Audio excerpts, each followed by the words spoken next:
नमस्कार दोस्तों, यहाँ पर आज बात करते हैं रीट के ऊपर कि अपन रीट की किस प्रकार से तैयारी कर सकते हैं और अपन इन 50 दिनों में रीट की तैयारी करके किस प्रकार से सिलेक्शन ले सकते हैं, वह अच्छी और बेहतरीन तैयारी किस प्रकार से कर सकते हैं, इसकी अपन बात करें। ठीक है, जैसे अपने रीट के अंतर्गत 150 प्रश्न आते हैं। कितने? 150 प्रश्न आते हैं। 150 नंबर के माइनस मार्किंग का यहाँ पर रेट में कोई काम नहीं रहता है, माइनस मार्किंग नहीं रहती। ठीक है, इनमें अपन बात करें कि मोटी मोटी कि किस प्रकार से अपन इन 150 के समथिंग अपन स्कोर कर सकते हैं। ठीक है, इनमें बात करें साइको की, अपन यहाँ बात करें साइकोलॉजी की। एक तो साइको है, साइको अपने 30 नंबर की आती है। कितने नंबर की? 30 नंबर की साइकोलॉजी आती है। और एक आता है अपने मेथड।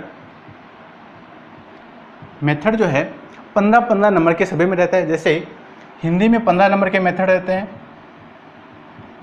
हिंदी में 15, संस्कृत में 15, ठीक है, और एसएस में 15। 15-15 कितने हो गए? 15 × 45। 45 नंबर के दोनों सब्जेक्ट है अपने, सॉरी मेथड है अपने। मेथड हिंदी में भी यही मेथड है, संस्कृत में भी मेथड है, एसएस में भी मेथड है। इन तीनों में से 15-15 नंबर के प्रश्न, 15-15 प्रश्न तीनों में बनते हैं। तो 45 नंबर के प्रश्न हो गए। और दोनों सब्जेक्ट कितने नंबर के हो गए अपने? 75 नंबर के। मतलब आधे नंबर जो है इन दोनों सब्जेक्ट से अपन ला सकते हैं, साइको और मेथड से।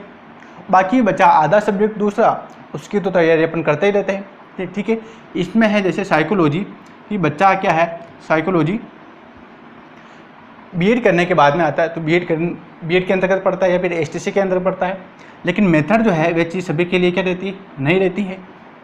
साइकोलॉजी व मेथड दोनों चीज़ें ऐसी है जो बच्चे को सबसे ज़्यादा रैंक करने में मदद करता है और सबसे ज़्यादा डाउन जाने के लिए भी ये दोनों चीज़ों की अहम भागीदारी है। ठीक है, अगर किसी बच्चों को सिलेक्शन लेना है, अच्छे मार्क्स लाना है, मेरिट में आना है, तो इन दोनों चीज़ों को ज़्यादा पकड़ होनी चाहिए। या आधे नंबर तो ये दोनों दिला रहे हैं, बाकी के बच्चे आधे सब्जेक्ट, जैसे बाकी के सब्जेक्ट है अपने ज्योग्राफी है, ज्योग्राफी के अंदर 10 से 12 प्रश्न पूछे जाते हैं। ठीक है, पॉलिटिकल है, पॉलिटिकल से भी 10 से 12 प्रश्न आते हैं। हिस्ट्री है, हिस्ट्री से भी 10 से 12 प्रश्न आते हैं। और आर्ट एंड कल्चर है, आर्ट एंड कल्चर से भी 10 से 12 प्रश्न आते हैं। कुल मिलाकर इनमें से 45 प्रश्न एसएस के बनते हैं। किसके? एसएस के बनते हैं 45 प्रश्न। 15 नंबर के मेथड है, मेथड और जोड़े इसमें तो 60 नंबर का पेपर आता है एसएस का। तो ये सब्जेक्ट अपने कितने नंबर के हैं? 45 नंबर के। इन सब्जेक्टों को अपन कहीं ना कहीं पढ़ते ही रहते हैं। जैसे ज्योग्राफी है, कोई बच्चा अगर पीटीटी की तैयारी करता है या एसटीसी की, प्री एसटीसी की तैयारी करता है बीएड की, इन दोनों के अंदर का ज्योग्राफी पढ़ता है, पॉलिटी पढ़ता है, हिस्ट्री पढ़ता है, आर्ट एंड कल्चर पढ़ता है। चाहे कोई सा भी एग्ज़ाम हो, ये चारों चीज़ें सभी में कंपल्सरी रूप से होती ही होती है। Geography, political, history, art and culture सभी में इनका प्रयोग होता है। तो बच्चा कहीं ना कहीं पढ़ता हुआ इनको कवर कर भी लेता है।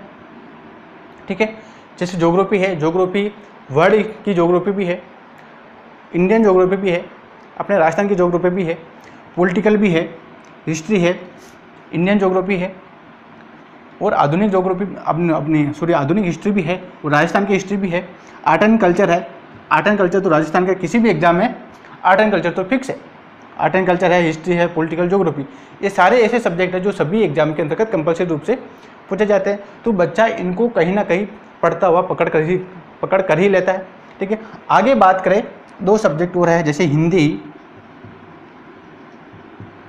हिंदी अपने 15 नंबर की है, और संस्कृत अपने 15 नंबर की है। ठीक है, ये दोनों सब्जेक्ट, हिंदी बच्चा तीसरी से चौथी क्लास से पढ़ता आता है, संज्ञा, सर्वनाम, विशेषण, आगे धीरे धीरे बढ़ते जाते हैं। 12वीं तक बच्चा सभी पढ़ता है। और बाद में अगर बीएड की तैयारी भी करता है, एसटीसी की तैयारी भी करता है, तो उसमें भी प्री बीएड या प्री एसटीसी के अंदर भी ये हिंदी रहती है, उनमें भी बच्चा पढ़ता है। और यहाँ कर अगर तैयारी भी करता है बच्चा थोड़ी बहुत, तो भी हिंदी में नंबर ला सकता है। जितनी हिंदी अगर आप समझते हो अगर आप समझते हो कि मैं हिंदी में 15 से 15 नंबर ले आऊँगा, ये भी आपके अगर गलत फहमी हो तो इसको भी निकाल देना, क्योंकि हिंदी जितनी आसान लगती है उतनी हिंदी आसान है भी नहीं है। क्योंकि जो अगर एसआई का पेपर होता है, एसआई के पेपर के अंतर्गत 100 प्रश्न आते हैं। एसआई में 100 प्रश्न आते हैं, 100 प्रश्न आते हैं 200 नंबर के। कितने नंबर के? 200 नंबर के, ठीक है, 200 नंबर का है।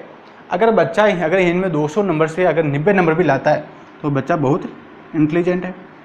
क्योंकि हिंदी पूछी जा रही है 15 नंबर की, तो उसी हिसाब से पूछी जाएगी कि 4 से 5 प्रश्न ऐसे डाले जाएंगे ताकि उन प्रश्नों को सभी बच्चा आसानी से कर सकता है, कि बच्चों को ऐसा नहीं लगेगा कि उनकी पेपर टफ बना हो। 5 से 7 प्रश्न सभी में ऐसे रहते हैं कि हर एक सब्जेक्ट में, जैसे इनमें भी रहेंगे 2 से 3 प्रश्न सभी बच्चा आराम से कर सकता है, 2 से 3-4 प्रश्न आराम से कर सकता है। बाकी के जो प्रश्न है वो प्रश्न ही अपने लेवल को बढ़ाता है, उन रैंक को ऊपर करता है। जो बच्चा अगर इन प्रश्नों को आगे ज़्यादा करता है वही बच्चों की रैंक करता है। संस्कृत है, संस्कृत और हिंदी दोनों के अंतर्गत क्या है, कुछ एक टॉपिक समान रहते हैं। जैसे हिंदी है, संधि है, समास है, उपसर्ग है, ये कुछ एक टॉपिक अवयव है, ये जैसे इन दोनों में क्या रहते हैं, समान रहते हैं।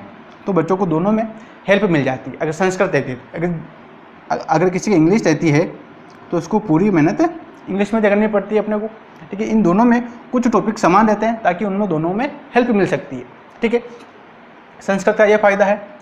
और देखिए इसमें अगर बच्चों को रैंक करनी है तो इन दोनों सब्जेक्ट के ऊपर ज़्यादा मेहनत करनी चाहिए ताकि उनका रीट में सिलेक्शन आसानी से हो सके। दोनों अगर आधे नंबर का ये पेपर है तो आधे का इतना पढ़ना पड़ेगा और आधे में 2 सब्जेक्ट को ही काम चल जाता है। अगर हिस्ट्री ज्योग्राफी की बात करें, ज्योग्राफी में 1 से 1.5 कॉपी पड़ती है। पॉलिटिकल में हिस्ट्री की बात करें, हिस्ट्री में भी 1 से 1.5 कॉपी पड़ती है।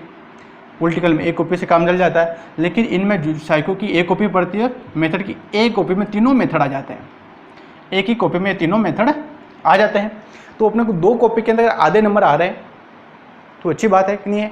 तो इन दोनों को अपन तैयारी करके, अच्छी तैयारी करके रीट में अच्छे मार्क्स ला सकते हैं, ठीक है। धन्यवाद।